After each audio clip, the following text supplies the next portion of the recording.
Welcome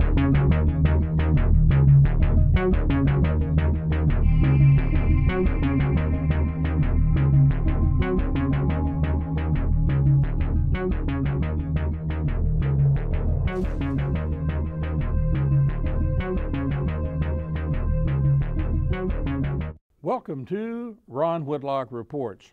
90% of the presidential candidates who ultimately became President of the United States and moved into 1600 Pennsylvania Avenue first had to win the New Hampshire presidential primary. That means that only 3 of the presidents out of the last 28 did not win the New Hampshire presidential primary. That means also that Democrat Hillary Clinton and Republican John McCain, who both won the New Hampshire presidential primary, almost certainly will be on the party primary ballots when they reach Texas voters on March the 4th. Iowa caucus winners, Democrat Barack Obama and Republican Mike Huckabee, both won the Iowa caucuses. Where does that mean they stand in that whole criteria? Does it mean they're going to be on a vice presidential running mate ticket? We're going to talk about that and other issues with our guest on the program, Hollis Rutledge, president of the Texas Republican County Chairmen Association, and Aaron Peña, who's the DNC Platform Committeeman for 2000, and also, by the way, is a director of the South Texas Outreach for the Hillary Clinton campaign for President of the United States. Welcome to the program, fellas. An exciting election time in the United States. Glass ceilings being broken with a black African American winning a 95% rural white state caucus, Iowa. Barack Obama, big win, come to New Hampshire, won by Hillary Clinton, a female. So that glass ceiling undoubtedly being broken in your party. What do you think about that? It's very exciting times to be involved in politics. It's an exciting time to be an observer. As we come into this, being engaged, being involved, a lot of new voters coming out. Oh yeah, as Hollis was saying off the air, there's nobody who's anointed here. Everybody who wants this presidency is going to have to fight for it. And we're seeing that right now on the Democratic side between Hillary, Obama, and to some degree Edwards, and on the Republican side. I think McCain, Romney have been duking it out. Huckabee did very, very well.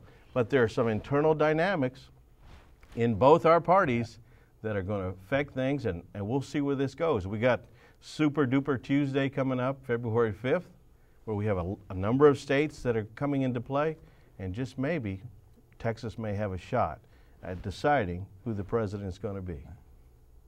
So whereas in the past Texas may not have engaged because we were going to vote for President George Bush, our former governor, in the past that was kind of a known. The candidates didn't come to the state. Democrats didn't come because they knew we were going to vote for our former governor.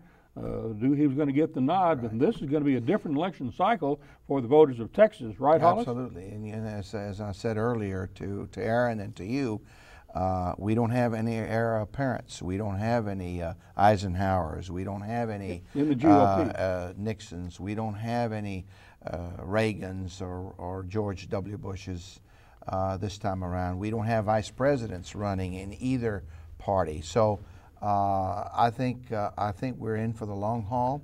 I think that in spite of the fact that early on during the latter part of the legislative session, when there were a few people that wanted to change the primary date to an earlier primary date, I guess in this particular case, I'm glad that we didn't, because as things are developing, as we're looking at the process, we may very well, as Aaron has said, be the ones that we're going to be critical in selecting our nominees come this summer.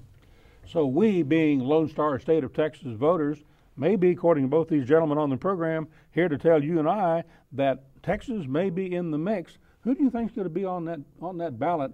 Out of the, let's say 4, who are the 4 names that are possibly going to appear leading the ticket and as vice presidential running mate when that ballot is printed for the Texas primary March 4th? Your guess is as good as mine, but obviously we know now that right off the. One name got to be McCain. One name got to be Giuliani or Huckabee. I think we've got some Maybe top candidates. They're all going to duke it out. I think we're going to have McCain very much in place come March. I think we're going to have Giuliani very much in place by that time. I think we're going to have Huckabee very much in play here as well. On the Democratic side, I think that if indications are, as was indicated last night, that Edwards is going to stick it out, and I'm sure he'll get a lot of play here in Texas, and as well as Clinton and as well as Obama. Well, let me take a shot at it. I actually believe McCain is going to be the person to watch on the Republican side, and I say that because although McCain kind of dropped off the radar screen for a while because he had too much of a pro-immigration stance, being from a border state. I think there is such a dislike internally with the hardcore Republicans of Huckabee that I think you're going to see a rise in McCain.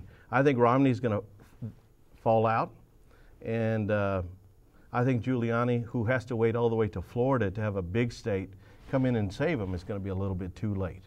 But we'll see. Now on the Democratic side, Hillary has the organization. She has a renewed sense of passion that kind of helped her. A lot of women, older women in particular, came to her defense. But Obama seems to have stirred an emotion in the young people of the country that I haven't seen since Bobby Kennedy. Oh, and the whole change thing that we've been hearing certainly has capitalized Obama's campaign.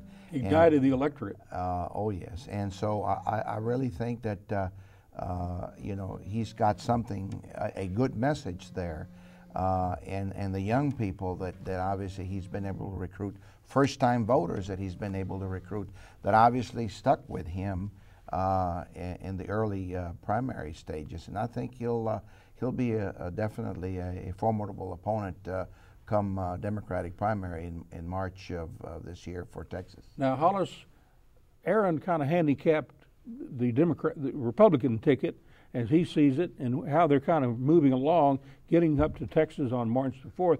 How would you handicap his ticket, the Democrat ticket, and how you think it's going to kind of evolve? It's easier for you to talk about his party and he about yours, so that we all won't get in trouble with your own constituencies at the state and local level. Right. Well, you know, I think that you know, Hillary does have a very good organization. She has obviously the financing available to her and the name ID. But I think that Obama has been a surprise for her, and I think it's been a surprise for her campaign. I think it's been a surprise to a lot of the Democratic operatives, and we shouldn't rule him out. He still, I think, could very well be able to successfully get the nomination. We don't know. We'll find out come Super Tuesday. And the possibility of being an Obama vice presidential slot on a Hillary Clinton presidential ticket? That's possible. Anything's possible at this point. But, you know, it's yet to be seen. It's too early to tell, but I really think that Obama is not going to be someone that Hillary is going to be able to forget anytime soon. That's right. Yeah, that's absolutely right. Now, the Cameron County Democratic Chairman Gilberto Hinojosa told the Rio Grande Guardian's Steve Taylor and Joey Gomez the only issue that we Democrats need to be concerned about with the Republican ticket is if we get somebody like John McCain. John McCain, he says, can pull in a lot of independent voters. He's got the war experience. He's considered a moderate on a lot of social issues, though in the primary they push him to the right in a big way, according to Hinojosa. Hinojosa believes that Republicans will end up picking a presidential ticket of McCain and former Arkansas Governor Mike Huckabee. That's who he thinks is going to be on the ticket there, Hollis. Going to be a McCain-Huckabee ticket, though he's not sure which two is going to be on top, whether it's going to be Huckabee on top and McCain on the bottom, or vice versa. That's where he thinks, and he thinks that would be the most formidable team on the top for the Republican Party that he, as a Democrat leader in Cameron County, deep South Texas, very much a yellow dog Democrat himself, thinks that would be a very much of a concern on the part. He thinks it'd be a formidable problem. Now, Rudy Giuliani has come to Greater South Texas, the former New York mayor, who got a lot of run during the 9/11 problem in New York and the Pentagon. McCain Huckabee would be a formidable team. He says, however, he does say that Giuliani is somebody that he does not think is going to be coming to the Lone Star State and be still in the play because of the baggages that he carries, according to Hinojosa, those being the 3 marriages, the legal problems, his positions on social issues, being somewhat opposed to where the party is. Your response, Hollis? Well, obviously, that statement was certainly refuted by all of the operatives early on in the Republican primary process, because he is in the running. He has been able to capture quite a bit of support throughout the country, including notable evangelicals, leaders from the evangelical groups. And so I think that Giuliani is here to stay. I think Giuliani is going to be a formidable opponent to any of the candidates that we have. I think he's an excellent candidate. I think everyone knows him and respects him, and I think he's going to, you know, we can't rule him out. I think Super Tuesday will tell, but I think he'll be going all the way up to the national convention, I think. So if you're responding to Cameron County Democrat Chairman Gilberto Hinojosa, you're here to say and claim that you think it'll be McCain, Giuliani, Huckabee, and maybe even Romney still on the Texas ticket when that ballot's printed for the March 4th primary. Romney, you know, who knows? But you know, Romney, let's not forget, has some self-funded. He's self-funded. He's got a lot of money, and so he can stick around for a long time, including up to the March primary. Okay, Aaron? let me jump in here. Let's face facts. Giuliani is probably more liberal than I am. Okay, and in Texas, the social conservatives dominate the Republican Party. Somebody like Huckabee is somebody that they really can talk to and communicate with. And so governor of a neighboring state of Arkansas. Sure, and he has a manner and way about him that is very similar to a Texas manner. But because of his religious background as a minister, shopping in Dallas. Sure, because of his background as a religious minister, that appeals to the social conservatives primarily in some of our larger cities that dominate the Republican Party. Now, Giuliani, privately listening to Republicans up in Austin, he's a bit too liberal for their taste. But he does have a national presence, and if there's one thing that's true, they want to beat Hillary Clinton and they want to hold on to this White House. Now, McCain is somebody who I said earlier, Republicans were somewhat disillusioned with because of his position on immigration and this nativist stance that the Republican Party has trended to lately made him a little bit distasteful for a moment. But people are taking a second look. Romney is from the Mormon persuasion, and that matters to some social conservatives. Giuliani is too liberal for Texas, and I don't think will sell much here, except for his national aura. Ron Paul, all these from Texas, he's not a mainstream Republican. I think McCain is the obvious choice, and I believe, this is my observation, that McCain, people will slowly gravitate towards McCain. They're not going to be completely happy with him, but I think they want to win this so badly that they may come around. And there's no question. You know, we need to make sure that we select the right team. And with the Republican Party. And within the Republican Party. And certainly, by no means is Huckabee going to be ruled out, because, you know, the Bible Belt is around the corner. Super Tuesday is part of it. South Carolina, which is the next primary state, critical state for Huckabee. Certainly, Huckabee is going to be well received, as Aaron just stated, here in Texas. But I think we've got a good set of candidates here that we may very well see a brokered convention come Labor Day weekend for the Republicans, and we may see the same thing with the Democrats. When we return, we'll get the response from Gilberto Hinojosa, Cameron County Democrat Chairman, when he said Mitt Romney is someone that he would love to see on the Republican ticket because he says Mitt Romney is not a sincere person. He's too slick. His responses too canned. The reaction to those comments about Mitt Romney. When Mitt Romney gave his concession speech to the New Hampshire reaction and results, coming in number 2 behind John McCain, he came up and said, I have these notes, but there's no podium. He put his notes away and talked off the cuff from his heart. All the commentators said that's the best comments he'd heard from Romney because he was doing it that way. May have learned a new technique, Mitt Romney, by not being so structured and canned. Your reaction, fellas? Well, you know, obviously he's been in the running for the presidency very, very early on, and as we said, he has deep pockets. He has a good organization, and I think that you know, he may not be the one that will maybe survive, if there's going to be one that will not survive the whole process of the primary process through Super Tuesday and into our primary. But I think that he'll pick up. He's been able to pick up a lot of support.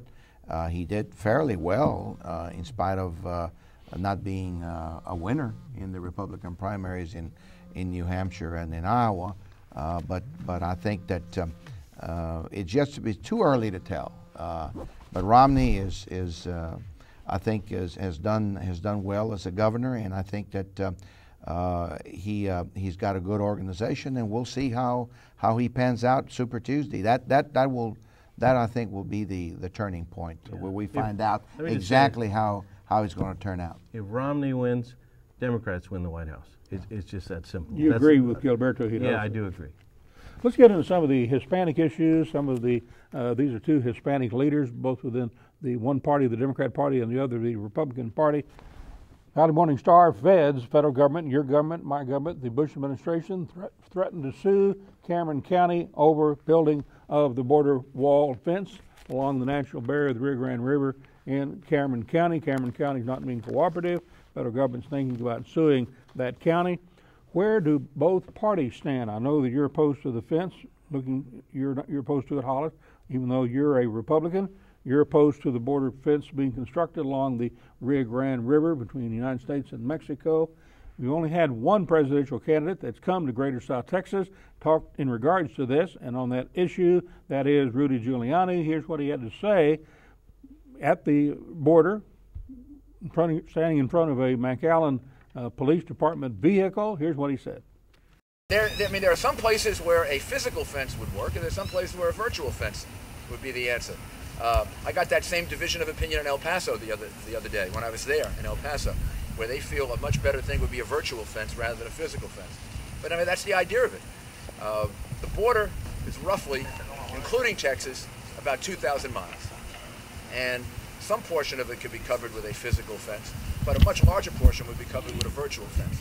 And frankly, the virtual fence is more valuable because it alerts you to people approaching the border. It alerts you to people coming over the border. They are photographed. It's nighttime photography. It's motion detection equipment. Those are the things, if we deployed it correctly, and we did it on a consistent basis for 18 months to 3 years, we could end illegal immigration. And then we could promote a system of people coming in illegally. And if you think about it, obviously that is necessary for the United States. No other country lets people come in without identifying themselves. But it's also the humane thing to do with regard to the people. You can't travel this border without realizing that people lose their lives trying to do this.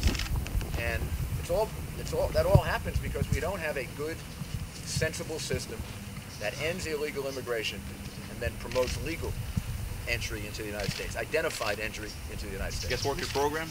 Well, I think you'd have a worker program. I mean, what you'd have is you'd get a card, you'd be identified, you'd be registered, and you'd pay taxes, and you'd be able to work, all above board, rather than this underground situation that we have right now. Rudy Giuliani came to Greater South Texas, standing on the border between the United States and Mexico, and said a virtual wall, technology, cameras, sensors, motion detection would be a much better, more efficient, more effective way than building a fence at the site where he was standing. I absolutely agree with that statement. And let me say this, having been born and reared here in the Valley, one thing is clear. We need to protect our sovereignty. We need to protect our sovereignty. And we need to protect our sovereignty. We need to be able to protect our people. We need to make sure that we have appropriate security. That is a federal responsibility.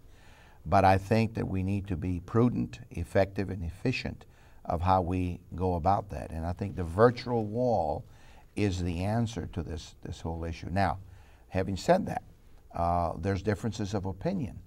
The fact that people want to say that here in the Valley that the Republicans are wanting to put a wall across the U.S.-Mexico border is not true. Let us not forget that Hillary Clinton, as a member of the United States Senate, voted for the wall and to construct that wall. This is not a Republican issue. This is a Democratic issue as well. This is an issue of all members of Congress.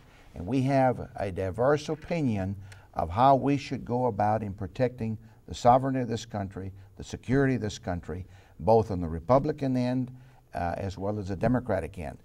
And with the Democratic Party response from Mayor Peña on the border wall being constructed along the natural barrier of the Rio Grande River? Yeah, well, let me tell you, for the most part, okay, and I say this carefully because I know a lot of people are going to disagree with what I'm going to say. For the most part, Republicans and Democrats on the border agree that we don't need a fence. If you talk to the governor of the state of Texas, he'll come out and he'll say it's bad for business and there are smarter ways for us to go about doing this. Most Democrats obviously want to have security. The problem we have with the drug cartels across the border is offensive to everybody, and I can't see who would not be offended by that. We want to secure our border, but the question of drug violence and drug cartels is different from immigration. And so we agree that security is real important. We agree there are smarter answers, and we're willing to find those solutions, but the fence and the wall is not the answer. You're both here to tell us that March 4th, Texas may be in the play, may broker the next president, and the Republican side may be in the Democrat side. That's Absolutely. right. It should be fun. Fantastic. Stay tuned. We'll have more coming up right here on Ron Whitlock Report, so stay tuned. Until next time, adios.